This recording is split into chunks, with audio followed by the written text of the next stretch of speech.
Prima di tutto ringraziare il Signore di Varene di seguire con noi e felicità a traduzione perché veramente è un esercizio complicato assai e ce ne rendiamo conto. Ci siamo amusati un pochi a fare la tempo a Eli e veramente vi invito a provarla di assai complicata. E come vorrei legge parlando a lingua di Mamone, che più diritta che non ne conosco mica e che conta me di fuori di legge non ne sente manco il senso.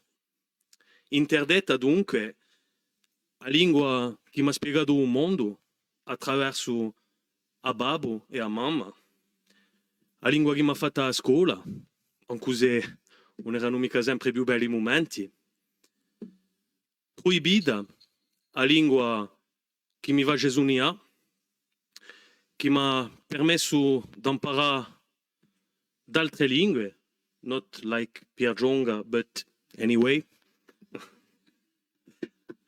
che mi ha contato le più belle vole, scritto le più belle poesie e cantato le più belle canzoni. Illegittima di noi, a lingua che l'hanno dubrati i miei per mai zoologhi e che forse giuleria ogni tanto sta assente da un trovassico a Viumara o a baule in casa.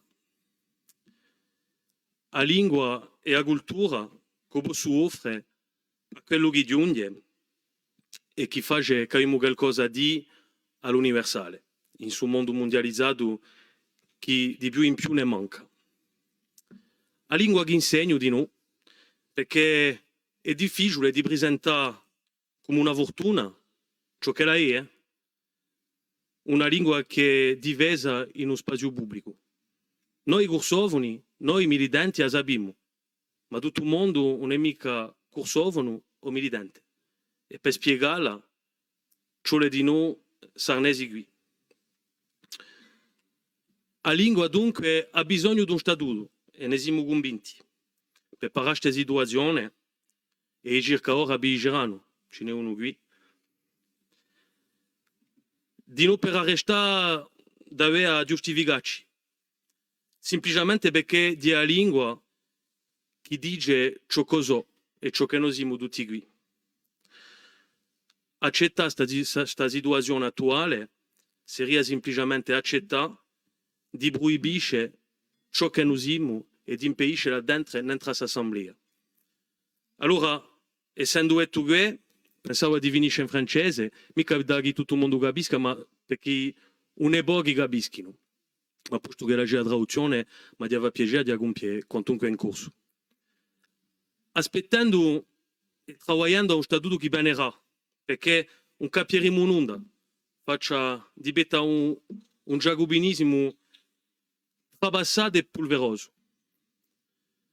Perché Dio senza la storia e perché la nostra determinazione è totale. Ai giudici, i tribunali, ai brevetti, i rappresentanti del governo o dello Stato,